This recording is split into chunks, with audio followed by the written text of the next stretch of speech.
grill up some oysters? Yeah, this is a technique I love to use with oysters. You can do with clams and mussels as well. First, I've got a little butter. A little. A little butter, or as we say, anti-bitter. We're going to put the butter in, and then I'm just going to put these oysters directly on the grill over the heat.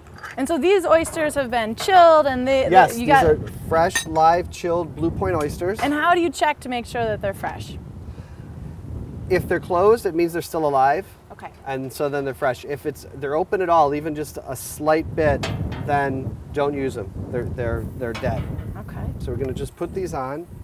Now the heat will slowly start to heat up because inside is the oyster, and there's a little bit of what we call oyster liquor, which is the liquid that is in the oyster. If you break open an oyster, it has that liquid, which is briny and really flavorful, really great, which goes wonderfully with this wine. What's going to happen is the heat is going to slowly start to bring the temperature of that up, and it's going to actually poach the oyster in the shell, and then it'll force the shell open a little bit.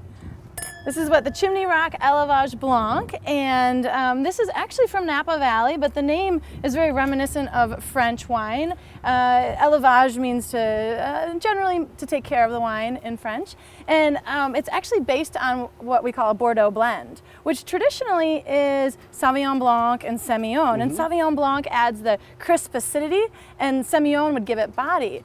Well, they've done something really interesting, and they're blending their Sauvignon Blanc with Sauvignon Gris, which is very unusual to find because it's very difficult to grow, and it tends to be really high quality. And as a result, we actually have a very high quality wine here.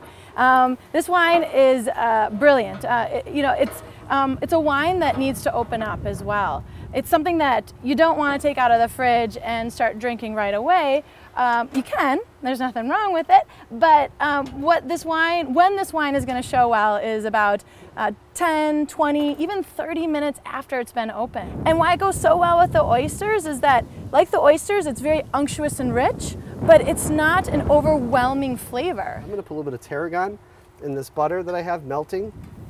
You almost get a little tarragon in this wine. Exactly. Yeah. Oh, I didn't pick up on that.